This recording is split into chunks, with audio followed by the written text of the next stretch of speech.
Hi అండి, అందరికీ welcome back to my channel. ఈ రోజు అయితే వీడియోలో మహికి నేను డిజైన్ చేసిన ఫ్రాక్ని ఎలా కట్ చేశాను, ఎలా స్టిచ్ చేశాను అనేది ఫుల్ వీడియో చేశాను. ఎవరికైనా ఇంట్రెస్ట్ ఉంటే నేమ్ కింద ఫుల్ వీడియో లింక్ ఇస్తానండి, ఓపెన్ చేసి చూడండి. తేజ కుట్టిన డ్రెస్ అయితే చాలా బాగా వచ్చిందండి. తేజ కుట్టినప్పుడు చెప్పాను కదా నేను మహి కూడా స్టిచ్ చేస్తానని. ఇప్పుడు మహికి అయితే స్టిచ్ చేశాను.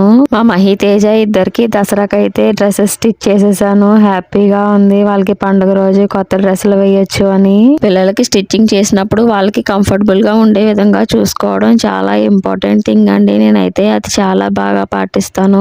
ఫుల్ వీడియోలో నేను చెప్పినట్టుగా కనుక మీరు స్టిచ్ చేశారంటే పిల్లలు ఎంత టైం అయినా ఈజీగా క్యారీ చేస్తారండి. గౌన్లని అస్సలు గుచ్చుకోవు, అంత స్మూత్ గా ఉంటాయి. ఒక రోజులో ఈ డ్రెస్ ని కట్ చేసి స్టిచ్చింగ్ చేసేసి కంప్లీట్ గా అయిన తర్వాత మా మహికి వేసి చూస్తే ఎలా అనిపించింది అంటే చాలా బాగా అనిపించింది. మీకు ఎలా అనిపించిందో కూడా చెప్పండి నాకు. హాయ్ అండి, అందరికీ welcome back to my channel. ఈ రోజు అయితే వీడియోలో మహికి నేను డిజైన్ చేసిన ఫ్రాక్ ని ఎలా కట్ చేశాను, ఎలా స్టిచ్ చేశాను అనేది ఫుల్ వీడియో చేశాను. ఎవరికైనా ఇంట్రెస్ట్ ఉంటే నేమ్ కింద ఫుల్ వీడియో లింక్ ఇస్తానండి, ఓపెన్ చేసి చూడండి. తేజ కుట్టిన డ్రెస్ అయితే చాలా బాగా వచ్చిందండి. తేజ కుట్టినప్పుడు చెప్పాను కదా నేను మహి కూడా స్టిచ్ చేస్తానని. ఇప్పుడు మహికి అయితే స్టిచ్ చేశాను.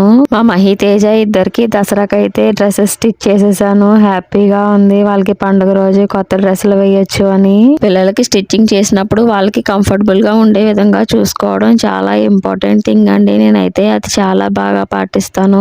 ఫుల్ వీడియోలో నేను చెప్పినట్టుగా కనుక మీరు స్టిచ్ చేశారంటే పిల్లలు ఎంత టైం అయినా ఈజీగా క్యారీ చేస్తారండి. గౌన్లని అస్సలు గుచ్చుకోవు, అంత స్మూత్ గా ఉంటాయి. ఒక రోజులో ఈ డ్రెస్ ని కట్ చేసి స్టిచ్చింగ్ చేసేసి కంప్లీట్ గా అయిన తర్వాత మా మహికి వేసి చూస్తే ఎలా అనిపించింది అంటే చాలా బాగా అనిపించింది. మీకు ఎలా అనిపించిందో కూడా చెప్పండి నాకు.